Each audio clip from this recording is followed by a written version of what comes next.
मैं अधीर साहब आपके पास आऊंगा, फिर मैं अनिल जी और राशि जहीर के पास आता हूँ। सबसे पहले मैं अपने दर्शकों को और अपने विद्वान मित्रों को सबको गणपति की मंगल कामनाएं देता हूँ। कल सुबह गणेश चतुर्थी है, जिसको महाराष्ट्र के अंदर तो खास तौर से बहुत धूमधाम से मनाया जाता है और घर घर के अंदर गणपति जी की स्थापना की जाती है, पूजा पाठ किया जाता है। और तो ये 10-12 दिन ऐसे त्योहार के होते हैं कि जिसका कोई भी विवरण देना इतना आसान नहीं होता है। काफी हो हल्ला भी रहता है, लेकिन लोगों की श्रद्धा भी है। और हालांकि अब ये त्योहार पूरे भारत में फैल गया है, सुना अब तो विदेशों में भी लोगों ने गणपति जी की स्थापना करनी शुरू कर दी है कई जगह पे।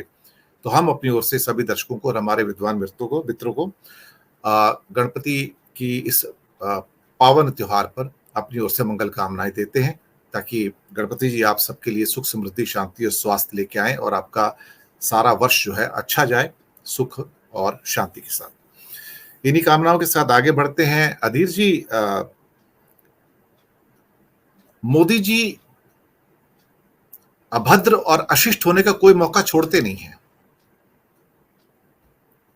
शायद जिस ढंग से बात करनी चाहिए, हम सबको सिखाया जाता है कि संस्कारों के साथ कैसे बात की जाती है। बात करने का एक अंदाज होता है, आप इज्जत से लोगों को बात करते हैं, लेकिन बात बात पर तंज कसना, फिक्रे कसना, टोंट मारना,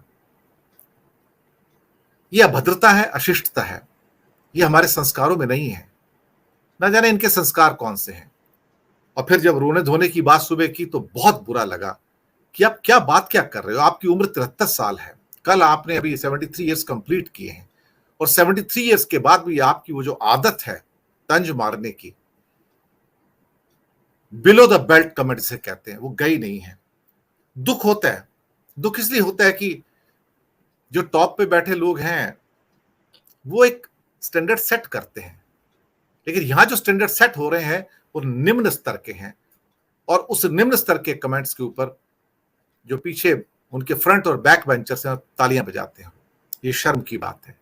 अगर भारत अभद्र हो जाए, अशिष्ट हो जाए सारा ही उनको फॉलो करके, तो हम तो वैसे भी थोड़े से सिविक सेंस में कमजोर है भारत वाले, तो हमारा क्या हाल होगा। तो ऐसे प्रधानमंत्री जो हों, तो क्या कहा जाए इनके बारे में। और सुबह उनका भाषण ऐसा लगता है जैसे अपना विदाई का भाषण है।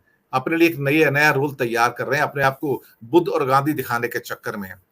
लेकिन क्या है कि मुखौटे के पीछे का जो असली चेहरा है वो छुप नहीं पाता है, वो फिर निकल कर आ जाता है किसी न किसी वाक्यात में, किसी शब्द के अंदर। रोहल साहब। धन्यवाद दिनेश जी। आपने अभी जिक्र किया, तो जिस दौर में हमने होश संभाला दिनेश जी, थोड़ा सा माइक नजदीक ले लीजिए, आवाज कम आ रही है। जी थोड़ा सा माइक नजदीक ले जिस लीजिए। जी जी तो जिस दौर में हमने होश संभाला दिनेश जी, तो उस समय इंदिरा गांधी देश की प्रधानमंत्री थी। तो इंदिरा गांधी से लेकर आज तक आप समझ सकते हैं कि पिछले 40-42 वर्षों में हमने काफी चीजें ऐसी देखी, देश के प्रधानमंत्री भी सामने आए, उन्हें भी देखा। इस दौर में चंद्रशेखर 1 महीने के लिए देश के प्रधानमंत्री बने, लेकिन चंद्रशेखर जैसे व्यक्ति जिनसे संसद के सदस्य भी डरते थे, और वही चंद्रशेखर अपनी बात नाराजगी के शालीनता से कहते थे, तो वो दौर भी हमने देखा है दिनेश जी।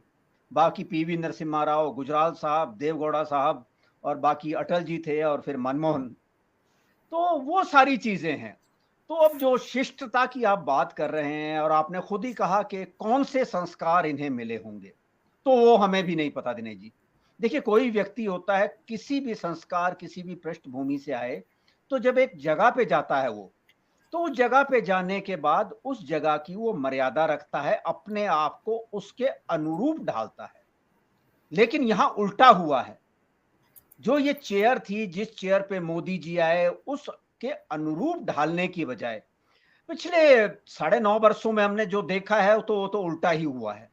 कहीं भी जो मर्यादा थी, या जो भाषाएं थी, जो शैली थी, जो तंज थे, कौन कौन सी चीजों का जिक्र करेंगे तो वो समय कम पड़ जाएगा।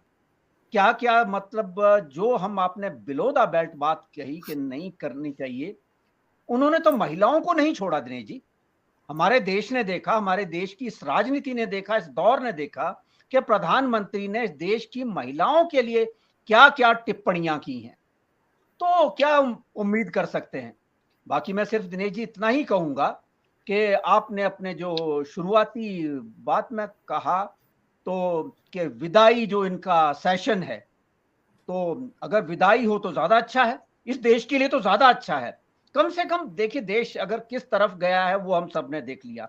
आर्थिक मोर्चे पर, सामाजिक तौर पर, राजनीतिक तौर पर, सामरिक दृष्टि से हम कहां खड़े हैं आज। लेकिन कहीं ना कहीं चलिए हम हर व्यक्ति की हिंदुस्तान के अंदर एक बहुत बड़ी खासियत है कि हम हर उस व्यक्ति की सारी गलतियां माफ कर देते हैं, अगर वो शालीन तो कम से कम हो। लेकिन यहां तो शालीनता की भी हदें पार की गई हैं। तो वो सारी चीजें हैं दिनेश जी।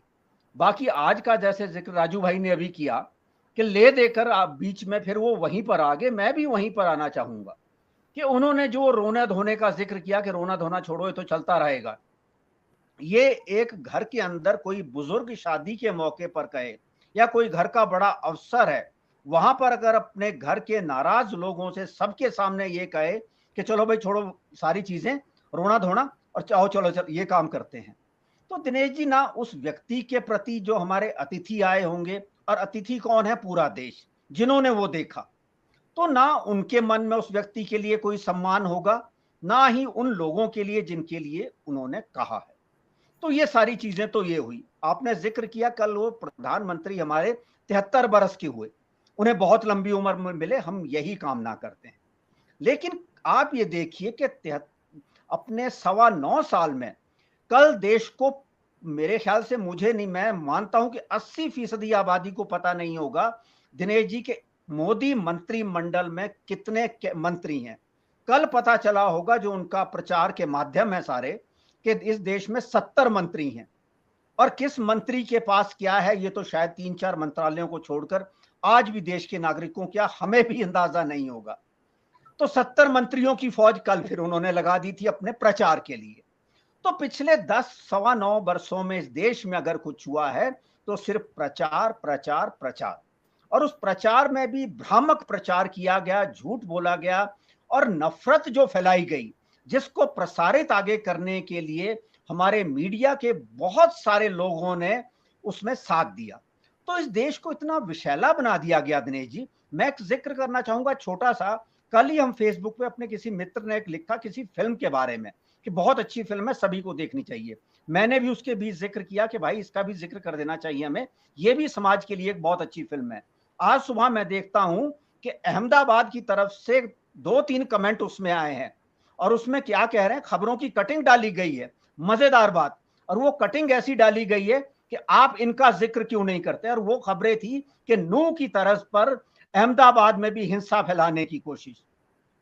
तो इस तरह के लोग तैयार किए गए हैं पिछले 109 बरस में इस समाज, इस देश को बांटने के लिए, सिर्फ अपनी सत्ता की भूख के लिए, अपनी सत्ता को बचाने के लिए। इसके सिवा कुछ भी नहीं। इस देश के लिए अगर एक काम, प्रधानमंत्री छोड़िए, उनका एक समर्थक बता दे कि इस देश के लिए मैंने ये काम किया जिससे मेरे समाज का, मेरे राष्ट्र का भला हुआ है, तो हम भी स्वीकार हैं कि भाई अगली बार हम आपको वोट देने के लिए तैयार हैं। लेकिन कोई व्यक्ति ये नहीं बता सकता कि इससे मेरे राष्ट्र का ये भला हुआ है, सिर्फ इस देश में नफरत फैलाने के सिवा और ऐसा एक भीड़ इकट्ठी करने के सिवा। दिनेश जी, मैं सिर्फ अभी इतना ही कहूंगा।